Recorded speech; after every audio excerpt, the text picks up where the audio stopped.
Big బాస్‌కి సంబంధించిన మూడవ ప్రోమో చూసుకుంటే గనక, ఒక ఫిష్ ట్యాంక్‌లో ఎవరు ముంచేది, ఎవరు తేలేది అనే గేమ్ అయితే పెట్టడం జరుగుతుంది. సో, నీ దగ్గర పడవ కనబడుతుంది. అలాగే రాయి కనబడుతుంది.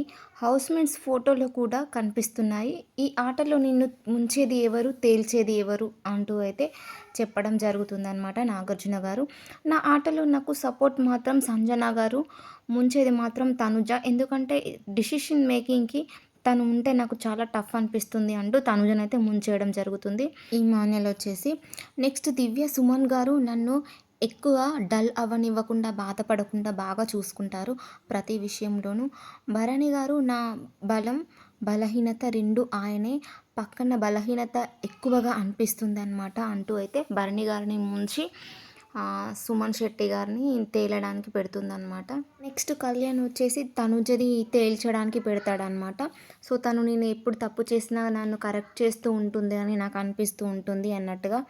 నెక్స్ట్ నిఖిల్ వచ్చేసి సంజన గారు నేను చాలా నమ్మాను.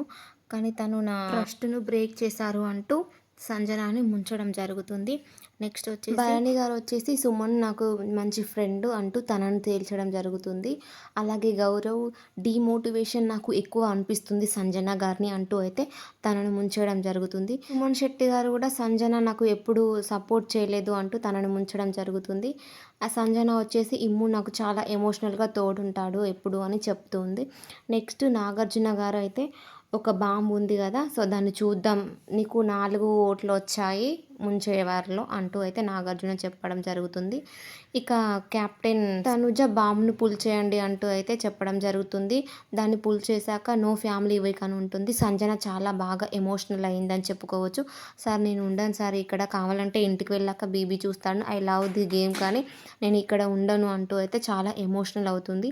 అది నా డెసిషన్స్ కాదమ్మా అంటూ అయితే నాగార్జున గారు చెప్పడం జరుగుతుంది.